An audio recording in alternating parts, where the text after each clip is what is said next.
if you're going to behave on a sort of a group scale. Understand that important. You need the ability to go off Earth. It's what opens up the ability for breeding. You get the rat 42 experiment. Well, it keeps the dream alive, but man, it gets nasty when you start to get that many people close to each other. Yeah, there's just as many. That's it. There's like finite, clearly definable amounts, and we should just know what those things are and work to them, and then use the entire country ultimately if you're going to behave on a sort of a group scale. In that way, I think.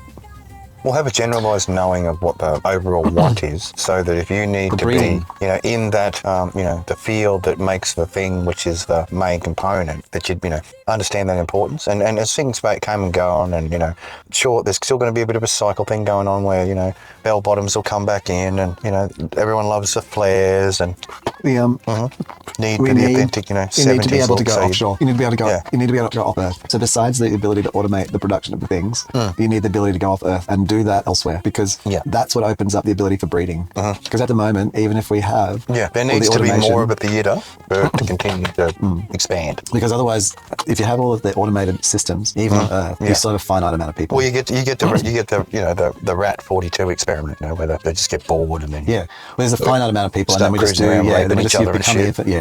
which is what we're doing now. Essentially. So you need those things and going off world, so that you can keep having another housemate. Well, it keeps the dream alive. That's what it essentially does. It keeps the dream alive. Keeps the dream alive. That is what it does. There is no dream when everyone's elbowing each other for space. No. And rack and stack seems like the most appropriate, thing if you're gonna keep increasing in size. Best get the buildings high. Rack and stack is going to be the way. We're not, because you're not going to end up with enough viable food spaces. Well, you just can't unless you're growing it yourself. Yeah. Well, I mean, you just can't keep building on Earth. Like, there just becomes a finite amount. I think there is a limited space. That's it. To rack and stack it, I don't even know that there's any point. Like how many Australians... We've looked at arcologies, and here's my next question. How many Australians... It can work, but man, it gets nasty when you start to get that many people close to each other. Like they get real... but I just don't even... Wars kind of crap going on. You do get the block wars. I just don't think we actually ever need to get to that.